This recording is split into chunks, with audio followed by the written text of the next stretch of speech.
bi guerre bi commencé ba problème yi bëri bañ koy tuumaal génocide ak tuumaal ko cour pénal international mënul woon na continuer ci loolu su attaqué wul woon Hezbollah def affaire bippeur yeeg yooyu noonu il a fallu que mu ubbi beneen front pour gars yi mën a wax ne waaw xatarun akbar ñëw na te mooy Hezbollah ñoo ëpp doole Hamas ñoo gën a armé Hamas donc Netanyahu am na yeneen priorité bi mu paree ci Hezbollah mënul woon na continuer parce que gars yi nee nañ ko léegi rey nga Hassan Nasrallah léegi ñëwal ñu jugé la yow ak opération bippeur yi da nga kaa anticiper da ngaa yàq programme de renseignement boo xamante ne ça a été mené et planifié sur de longues années nga ñëw yàq ko ci pour tes besoins politiques kaay ñu jugé la ci loolu type mu dem attaquer Iran donc stratégie la bu muy def chaque jour pour mën a wan électorat am que ne sudul man ngeen am problème sudul man ngeen daanu sudul man noon bi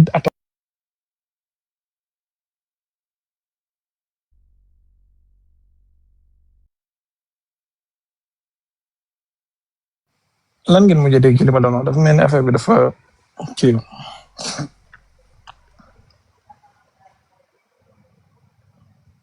Mohamed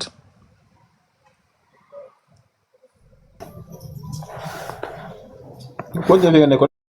li ci raw bëriwul de daanaka 2 secondes ñaata d'accord donc il faut que muy wan chaque jour électorat am que ne sudul man ngeen am problème sudul man ngeen daanu sudul man noonu bi attaqué rek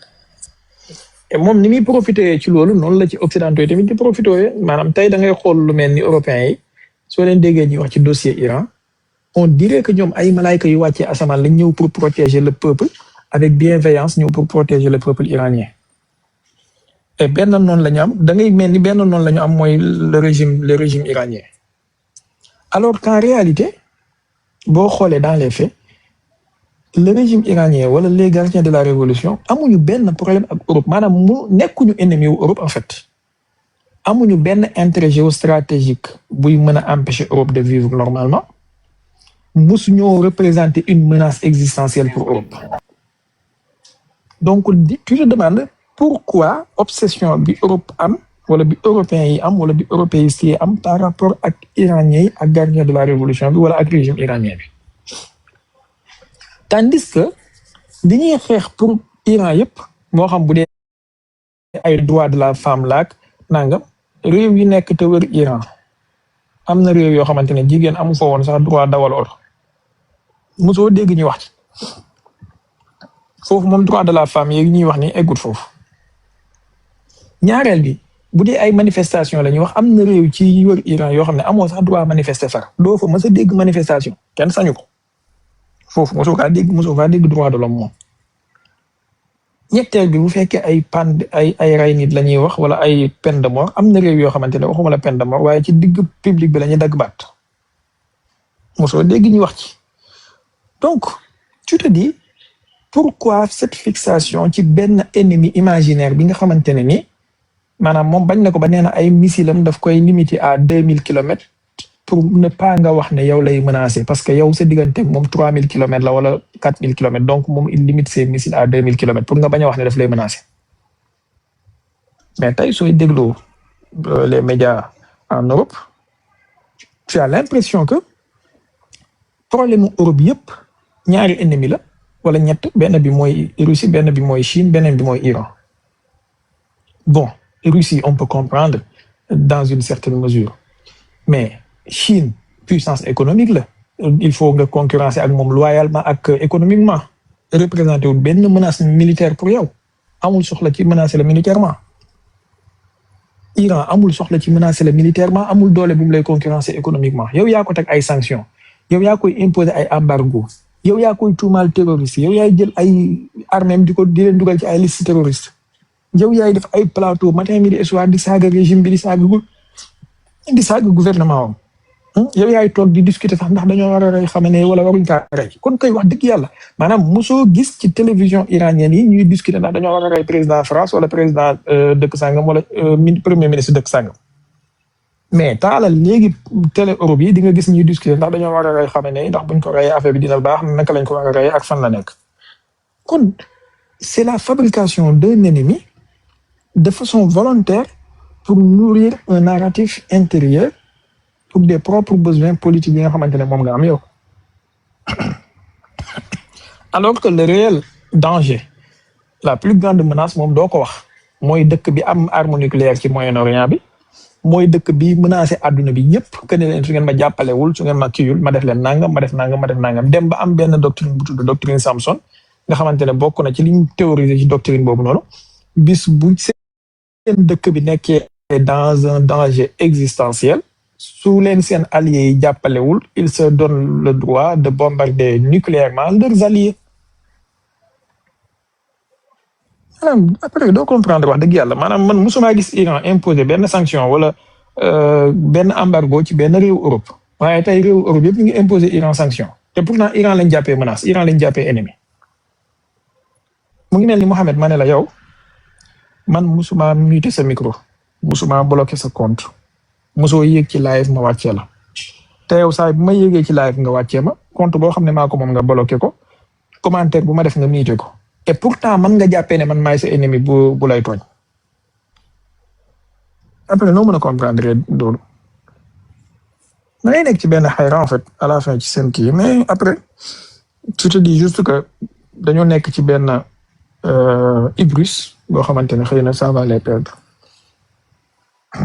lu dul Europe ak armée ak Amérique takk ay cravate ñëw toog ak ay Cheikh Arabie Saoudite wala ay sultan yu jugee Bahreïn wala Oman toog di leen wax ay wax dof. Il faut mettre les personnes qu'il faut à la place qu'il faut maanaam mënoo jël man mënuma comprendre benn waaye bu jàngee Belgique wala France nga jël ko yóbbu ko mu nekk ambassadeur wala attaché kii ci ambassade bu mel ni Nigéria lu muy wax ak Nigéria xamul dara ci réalité Nigéria xamul dara ci problème yi wala intérêt yi ni Sénégal ak Nigéria am wala nangam. wax dëgg yàlla soo demee bay yóbbu ambassadeur Nigéria am na profil boo war a ut naka noonu soo demee bay ut ambassadeur buy dem ci pays du Golfe bi aussi yu mel noonu daal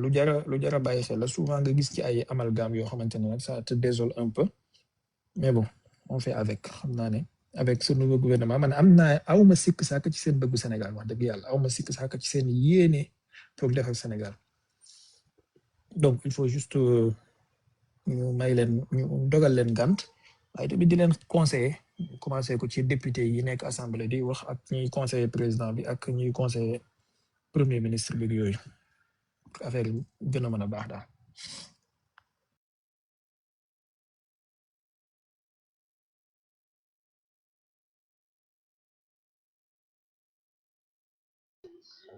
ok yow fi ne Cheikh Baye da ngaa am yaakaar fi ne suñ maam suñ ñi jiite dañu bëgg Sénégal waaye man yow bokkuñ fa rek ñii seen bopp képp lañ bëgg si Baye Cheikh Baye seen bopp dong lañ bëgg. salaamaaleykum maa ngi nuyu di leen ziar Mohamed naa def Iran dootuma la waxati Iran du suud kay dootuma la ko waxati. lu xew. waaw Cheikh Baye non bàyyil après non bàyyil après dinañ wax ci loolu. sëñ Cheikh Baye maa ngi lay ziar sëñ Cheikh Baye visite bi ñuy wax ne moom la Netanyahu war a defee Amérique ak li ñu wax ne mooy cause bi loolu dégg nga ko. waa am na lu ma ci dégg de mooy affaire kii négociation yi ak wàllu Epstein bi ak yooyu. waaw parce que damay dégg ñu ne dafa am Netanyahu dafa commencé am jàpp yaakaar.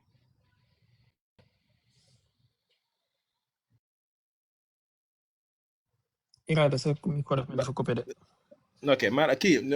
dañuy wax ne dafa jàpp ne Trump dafa nar a jël benn accord maanaam bu fekkee ne jot na ci nucléaire bi dara lu Iran nangoo wàññi ci nucléaire am te bëgg loolu am moo tax ñu wax ne dafa nar dem bëgg ko convaincre pour mu continuer ci mbirum missile yeeg soutien bi mu am ci région yeeg yu mel noonu pour mu boole ko ci négociation yi te américains yi dafa mel ne gisuñu clair ci Iran que lu war a tax ñu war nañ ko songu wala war nañoo dugg ci moom ci guerre bu ñu xamul fu muy tàmbaleeg fu muy yem ak yu mel noonu. nee nañ nag Netanyahu li mu jàpp mooy américains yi fi ne dañoo nar a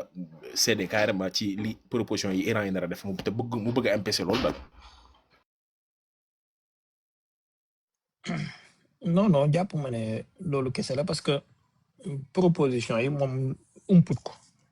d'ailleurs avant négociation yi moom bokk na ci ñu doon daam que américains yi dañoo war a imposer iranien affaire missile yi ci restriction ci ay missile ak restriction ci soutien au groupe ci région bi ak yu mel noonu loolu xalaat Netanyahu la yàgg doon maanaam depuis avant 2015 ba 2015 bi ñuy signé join ko GCPOA bi xaw ma Netanyahu yàgg naa bokk ci li muy fustiger ci accord boobu noonu que ne accord bi inclurul yeneen dossiers yi ci wàllu nucléaire beeg yooyu donc loolu lu ñu xam la maintenant li mu comprendre mooy fogoon na ne Iran néew na doole koo xamante ne dañuy ñëw imposer ko dara mu capituler parce que loolu ñu bëggoon a imposer Iran dara wutalewu ko ak capitulation ñëw jox la benn feuille boo xamante ne c'est déjà rempli de conditions nangam nga ñëw rek signer ci suuf. À leur grande surprise, ils se sont rendus compte que les Iraniens ne sont pas prêts à capituler, ne sont pas prêts à accepter cela. léegi nag Trump moom ci boppam xëy na ay généraux ak ay informations yi mu daan am foogoon na ne Iraniens yi ils sont au bord de la faillite et nangam ak nangam il suffisait juste nga napp leen xupp leen ñu bàyyi. Apparemment yeewu na ci ak commencé naa yeewu ci ay géntam ak ay nelawam léegi nag mu xalaat ne guerre du ko arrangé ak Iraniens yi na jéem a négocier ak ñoom limité wu ci wàllu nucléaire bi demande maximaliste yi mu doon def mu bàyyi ko. Netanyahu loolu du ko arrangé léegi nag il va essayer de refaire pression encore comme jéem na def pression pour Trump déclencher guerre bi Trump xaw a réticent mu jéem a def pression pour zéro enrichment Trump gis ne loolu mënatul nekk ba waxatul waxu zéro enrichment léegi li muy wax mooy no nuclear weapon donc dafay jéem a dem defaat pression rek réitérer encore la demande qu'on savait déjà. D'ailleurs, il a fait fuiter une information, Mom Netanyahu, que Israël, il considère que si les Américains signé un accord avec les Iraniens, ça se limite strictement sur le nucléaire, Israël pourrait prendre des mesures militaires contre l'Iran pour mettre fin au programme balistique. Madame, Israël, Japonais, bu fekkee accord bi ci nucléaire bi kese la limité wu moom Israël war naa mën a attaquer Iran pour jeexal programme balistique bi. La réalité mooy Israël amul doole bu mu mën a jàkkaarloo ak Iran de façon conventionnelle maanaam attaque nucléaire kese la mën a def Iran mais de façon conventionnelle amul puissance de feu nécessaire buy mën a nërmeel Iran lii mooy dëgg gi. D'ailleurs même ci li jot a xew rek à chaque fois ay avions Israël dañuy soxla sax ravitaillement en vol ci ay avions américains ak français ak anglais kon moom Israël moom ci boppam képp su ay alliés bankoon seen loxo pour mu am ay avions yu mën a naawee Israël ba Iran sans ravitaillement en vol de ses alliés dana am problème rawatina ci ay missiles ak ay munitions yoo xamante ne moom lay sànni ci biir Iran. Avion mi di ko utiliser nga xam ne yëpp wala boog 90% made in USA la arme Israël utilisé 90% made in USA la léegi li mu mën a def mooy comme xale bu ndaw bu nekk ak papam wala grand frère am ci biir kër gi damay dem tooñ su ma ñëwee nga xeexal ma soo ma nanguwut a xeexal li ma bëgg ma dem taal pétale sama buntu kër adversaire dem yuuxu jooy après yow soo ma xeexalu mbedd mi yëpp danañ la joxoñ baaraam ne la lu tax xeexaloo ma bu boobaa yow yaay am gàcc waaye daal toute façon man dinaa dem xeex provoquer pour yow nga ñëw dugg ci xeex bi ndax yaay sama mag lii mooy affaire bi en fait mais moom xam na ne moom ak moom képp moom Israël su ci américains yi génnee seen loxo waxuma la Iran mais même avec les outils au Yémen Israël ne pourra pas faire grand chose et pourtant Trump xaw na leen koo def bi muy signé accord ak Ansarallah ci Yémen xam nga attaque bi mu leen def pendant 3 semaines bi mu demee bay signé accord bi dafa def accord de cessez-le-feu contre les navires américains mais quant au blocus bi nga xamante ne nii ñoom outils yi kon tegoon nañ ko contre les navires yi dem Israël moom dafa continuer di am ak missiles yi ñu doon lancé ci Israël te on a vu après résultat bi mu jur donc Netanyahu il va tout essayer s'il le faut lu mu am ci compromat lu mu am ci ay dossier lu mu am ci ay nangam bëgguma wax wàllum boom waaye bañul sax boom ab président wala ab njiitum réew bu fekkee nangu koo jàppale ci lim bëgg ci Iran bëgguma wax baatu boobu bi ci français mais mën nañoo dem ba yegg ci extrémité yooyu waaye lii dëgg gi tey dëgg mooy moom mënul am xeex bi maanaam mënu koo defal boppam même bu xeex bi déclaré woon dana def ñaari coup après dafay bàyyi grand frère am bi mu mottali xeex bi te loolu la bëggoon ci mois de juin foogoon na ne su déclenché xeex bi grand frère bi dina ñëw dugg ci teel cee dugg affaire bi nekk full-scale guerre générale il a vu que grand frère bi bu mu ñëwee moom tamit il n'a pas pu faire grand chose loolu moo waral muy dem loolu benn la mais man dama ci am beneen xalaat peut-être xam nga normalement démb xaw ma tey Ayatollah Khamenei dafa waroon dajee ak les forces armées aériennes apparemment seen anniversaire la ak benn promotion ci benn école d'armée de l'air yu waroon a génn nga xam ne il était préparé et prévu pour moom Khamenei mu génn ñu def fa benn discours et autres après dama gis ñu ne dañ ko annulé ma am ci loo xam ne sama jàngatu bopp la xëy na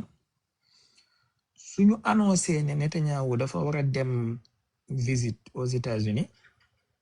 Iraniens yi danañu xalaat que ne kon une attaque n'est pas imminente parce que il faut dem négociation am donc entre temps dañu am benn 24 heures benn 48 heures ñu xaw a baisser seen garde ci diggante bi xaw a baisser seen niveau d'alerte et bu ko defee ñu bett leen xëy na le fait que ñu annuler apparition boobu xamee ne waroon na def ak programme boobu cérémonie boobu ñu waroon def xëy na iranien ñoom tamit xalaat nañ li ma xalaat ni ndax tey ñëpp xam nañ ne bokk na ci li tere occidentaux yi nelaw mooy naka lañu def ba rey Khamenei et su leen leeroon ne suñu bombardé place sàngam danañ ko atteindre rawatina foo xamante ne ay généraux dañ fay dajee ak moom ñëpp imaginel loolu mbaquus bi mu waroon doon pour ñoom te xam nga ni boobaa du mujj fenn lu dul ay journalistes yuy toog ci plateau yi di ko magnifier di kontaan nan on a fini avec le régime islamiste wala le régime islamique de l'Iran donc apparemment aussi le 11 bi Iran dafay def anniversaire révolution bi et il était prévu ñu def benn genre ard askari maanaam benn défilé militaire boo xamante ne à travers lequel wala pendant lequel dañuy wane seen arme yu bees yi ñu am ak yu mel noonu jot naa ay info tey ci suba selon lesquels dañu annuler tamit li ñu waroon na def ci ay arme ci ay défilé ak li ñu waroon def ci ay kii exposition d'armes nouvelle seen benn vice ministre de la défense wax na ne pour des raisons sécuritaires et de défense armes yu bees yi ñu waroon na wane sax duñ ko wane pour garder l'effet surprise ci ennemi bi donc dafa mel ni kon iraniens yi ñi ngi xalaat ne à tout moment occidentaux yi li ñuy xaar mooy mën a am fenêtre buñ leen di surprendre comme niñ defoon ci mois de juin passé woo leen ci ay négociations premier round deuxième round troisième round quatrième cinquième round ba ñu war a dem sixième round nelawloo iraniens yi ci ne léegi dugg nañ ci négociation ñu bett leen bombardé leen donc xëy na effet de surprise boobu occidentaux yi amaata guñ ko même moom la ñu nekk di wut léegi suñ ne commandant CENTCOM déplacé wu na les Iraniens vont se dire il y aura pas quelque chose de sérieux qui aura lieu puisque commandant bi war a joxe ordre yi il est en déplacement donc nekkul ci centre de commandement suñ ne Netanyahu il est en voyage aux États-Unis ils vont se dire ouais il y aura pas quelque chose de sérieux puisque Netanyahu ñoo war a joxe ordre yi il n'est pas dans les centres de commandement donc il va falloir mu dem gisante ak Trump pour prendre une décision ba dellu si waat donc diggante bi nañ am benn 48 heures 72 heures or bi ñuy rey Hassan Nasrallah Netanyahu il était aux États-Unis maanaam ajjuma bi ñuy rey Hassan Nasrallah Netanyahu ci la def discours am ci tribune Nations Unies et dafa jugee ci biir discours bi mu ngi wax ne dina am information buy surprendre àdduna bi tey dafa jugee dellu hôtelam pour photo yi après gis ngeen ko mu ngi téye téléphone am maanaam il a donné les ordres par téléphone ñu exécuter assassinat bi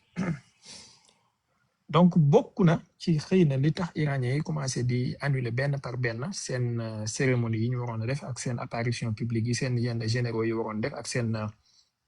ville de missile yi ñu waroon a wane yooyu noonu yëpp ñu ngi annuler benn par benn xëy na yu mel noonu tamit la ñuy jël bil xusbaan voilà mais de toute façon Netanyahu li ko teree nelaw jamono yi mooy nu muy def ba guerre générale déclaré wu ci région bi. Trump loolu la bëgg a éviter ndax xam na ni du ciy jëlee ndam il a pesé les pour et les contre et certainement am na yenn information yu génn man amaguma ci confirmation à 100%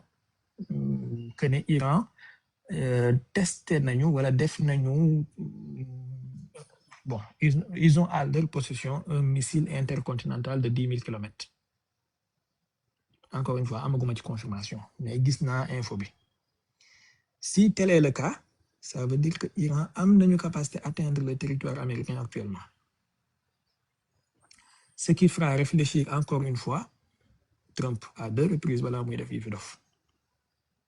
te waxoon naa leen ko fii Iran am na ay missiles yoo xamante ne il suffit de quelques modifications mu mën a am 10 000 kilomètres comme missile Qaim bi ak missile Khaybar kii Xorom Shah 4 bi quelques modifications mën na nekk intercontinental yu simple donc ça sera pas compliqué pour ñoom donc bu dee loolu la xëy na loolu tamit bokk na ci effet dissuasif bi nga xamante ne am na te Trump parewul fii ak mi-terme yi baril pétrole bi yéeg ba $150 wala $200 te xam na ne su ne dafay nar a attaquer Iran léegi mënul daaneel régime bi à travers des bombardements aériens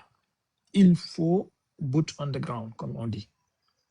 et boot on the ground Amérique amatul capacité pour def ko donc lan lay mën a def jéem a paralyser régime bi à travers bombarder ay raffineries bombarder ay zones économiques vitales bombarder ay centres de commandement et su naree def loolu Iraniens ils vont riposter proportionnellement en bombardant les raffineries de la région ci Arabie Saoudite ci Dubaï ci nangam et loolu ça va faire flamber les prix on aura le baril de pétrole à $200 à $150 et loolu mooy le mort du trumpisme ak du gouvernement de Donald Trump. Trump parewul pour jël risque boobu noonu. am na beneen info bu ma gis ci fin de semaine bi info bu confirmé la moom keroog vendredi que ne Trump dafa envoyé Iraniens yi message ne leen laissez-moi bombarder 2 ou 3 sites yoo xamante ne ça sera prédéterminé et en retour yéen ngeen bombarder ngeen riposter mais de façon modérée et après ça sera fini ñu tourner page bi jàll ci leneen Iraniens yi ne ko amul 2 ou 3 ou benn site soo defee benn mouvement contre nous tu auras minimum 3000 à 4000 morts maanaam sous insinuant que sa base militaire yi nekk ci région bi sa benn soldat du fa mucc te loolu dafay ñëw confirmer li xam ne waxoon il y a une semaine de cela que bu États-Unis attaqué Iran cette fois-ci ça sera une guerre régionale donc info bi lu confirmer la Trump il a demandé à ce que les Iraniens acceptent ñu def benn frappe théâtrale ils ont refusé voilà donc parewul pour lu sérieux nga xam na ne du ko jural jàmm. Go ahead Irada. abonné leen tey aimé di partager di participer di envoyer ay cœur